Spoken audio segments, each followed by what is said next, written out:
Good morning, Colorado. You are listening to the Daily Sun Up. It's a conversation with the Colorado Sun. I'm team editor David Krause. Before we jump into today's conversation, here is a quick message from our sponsor. When your number one fan is your number one threat. Stephen King's iconic thriller Misery is live on stage at the Arvada Center this fall. Tickets are on sale today. Running September 4th through October 11th, visit arvadacenter.org for tickets today. Set the summer trend. Electrify your lawn equipment and help reduce harmful ground-level ozone in your Front Range community. Learn more at simplestepsbetterair.org. Now, back to the show. Hey, thanks for tuning in today, everybody, and happy Thursday. The midterm elections are just 3 months away. It's crazy that it's coming up so quickly, but joining me today to give us an update on how the ballot measures are looking across Colorado is the Sun's new editor of politics and policy, Justin George. Hello, Justin George. Hey, Dave. How are you? I'm doing great. Justin, I know some of our listeners have probably heard you already on the podcast on a few episodes. Justin, before we jump into the election conversation, let's give folks a bit more of your background. You grew up in Colorado. You went to Columbine High. You're a graduate of CU in Boulder. I'm an Oklahoma grad, so I won't hold that against you. I still like you a lot. Give folks a little bit more about the stops that you made in your career before you joined the Sun. Bring back the old Big 12, Dave. That's what I say. The old Big 8. The old Big 8. Justin, come on. Yes, agreed. Bring back the Aloha Blue uniforms of the Colorado Buffaloes and the Big 8 conference. That's right. Yes, you kind of walked it down. I'm glad you did. So that cuts a lot of the sort of extraneous stuff. But yes, I am one of the few Colorado natives. After I went to the University of Colorado, I worked at the Boulder Daily Camera for about 3 years. And then I just disappeared. I left the state and didn't come back for 23 years. So I spent my first basically 23 years in Colorado and my next 23 mostly on the East Coast. I worked in Virginia, Florida, Maryland, and Washington, D.C., and a quick stop in Milwaukee, a city that I really grew to love, a very underrated city. While I was out east, I covered crime for the Baltimore Sun, crazy Florida man stories for the Tampa Bay Times, and transportation for the Washington Post. I came back to Colorado nearly 3 years ago and worked remotely as an editor at a newspaper in Wyoming before I found my home here at the Colorado Sun. And let me tell you, it's good to be home. And I'm not just saying that. It really is good to be at the Colorado Sun. It's a great place to work. Well, you for sure jumped right in and got busy just right before the primary. So certainly no drop off there. You've got the politics team humming along this year. It's been a busy one. Let's get into, Justin, the statewide measures that are either on the ballot or still being confirmed. The deadline for signatures was this past Monday. Can you first start with a bit of politics 101 on how these measures make it onto the Colorado ballot? In Colorado, ballot measures get to voters in two main ways: through citizen petitions, a la the signatures we all hear about, or through the legislatures and through lawmakers' actions. For a citizen initiative, backers draft a proposal, get a title set by the state, and then gather enough voter signatures in order to qualify. A constitutional amendment, if that's what they're seeking, it has an extra hurdle. It needs support from every state Senate district or signatures from there. For legislatively referred measure, lawmakers vote to send it straight to the ballot, a simple majority for a statute, 2/3 for a constitutional amendment. So they need a little bit more there, obviously. No petition signatures are required. And the key difference, changing the Constitution is harder. Constitutional measures usually need 55% approval from voters. Statutory measures generally need a simple majority. Justin, give us insight. What do we know is going to be on the ballot so far, and any early polling ideas? Yeah, so some of the interesting ones that are going to be there are penalties for fentanyl crimes. There's a law enforcement reporting requirement to federal authorities that's being considered, penalties for human trafficking of a minor. There's a ballot initiative of a male and female participation in school sports. There's prohibition of certain surgeries on minors. There's a road transportation ballot initiative that is really interesting and butts up against Tabor. And then there's the right to natural gas amendment. Those are some that we know are on the ballots. Folks can go to the Secretary of State's website to kind of find out a bit more so far. And I'll put that link to the SOS office in our show notes. But Justin, there are still a handful of initiatives that are getting signature review.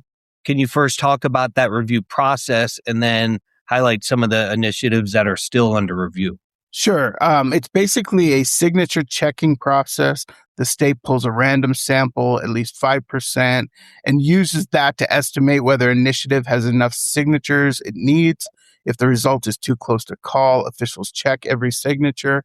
Among these ones that are under review are competing income tax ballot initiatives. There's a graduated income tax and then an income tax rate cap.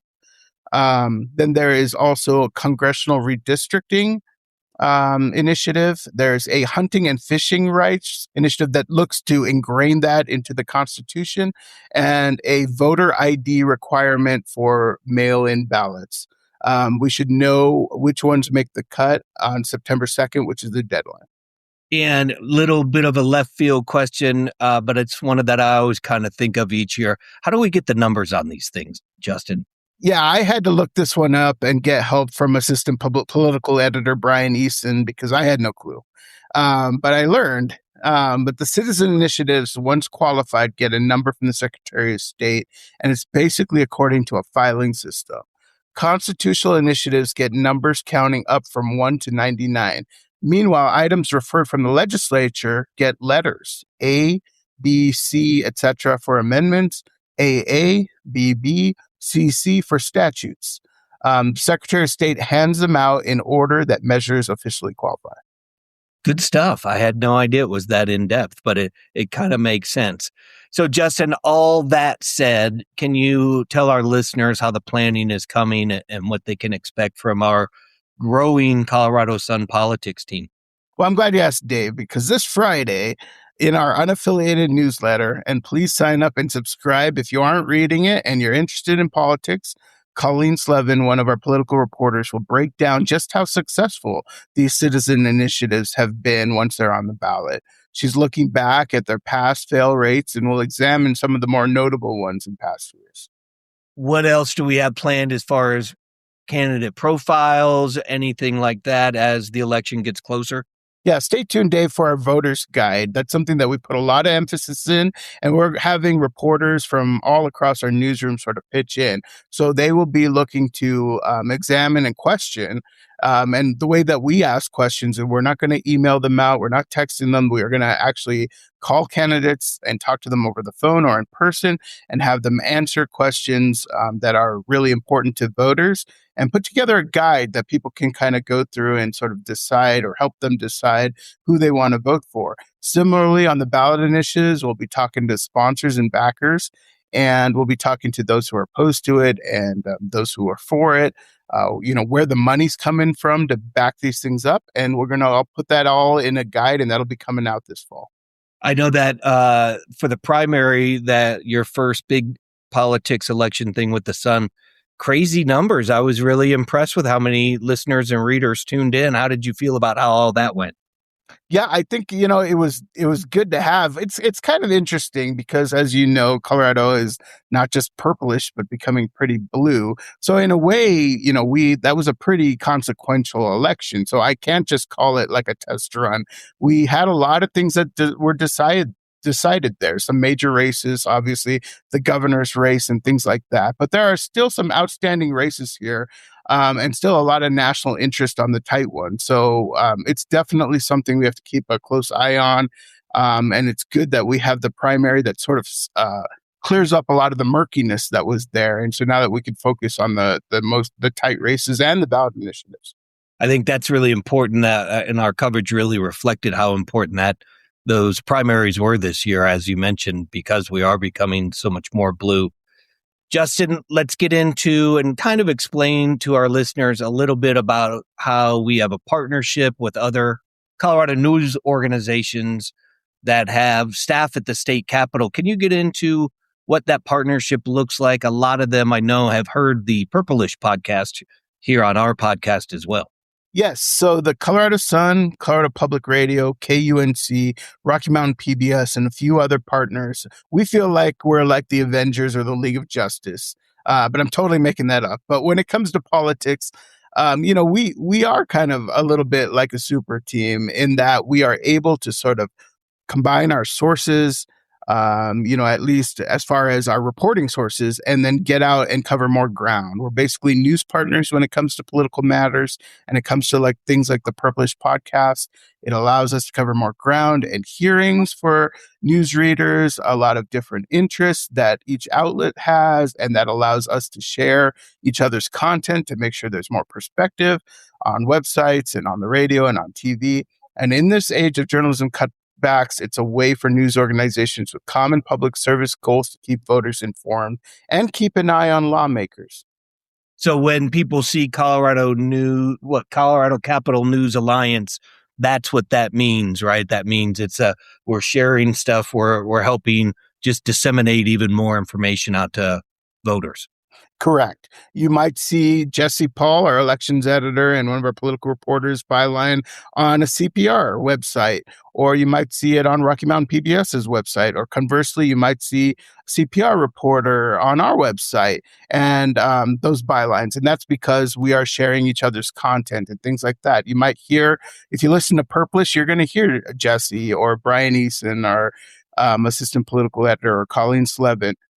So it's just a way, again, allows us to get to more viewers and readers and listeners as well. So it spreads our name as well. And it's great for us to get our name out there. And it's also just good to give a lot more perspective on things when we have other reporters who have reported on a lot of other things.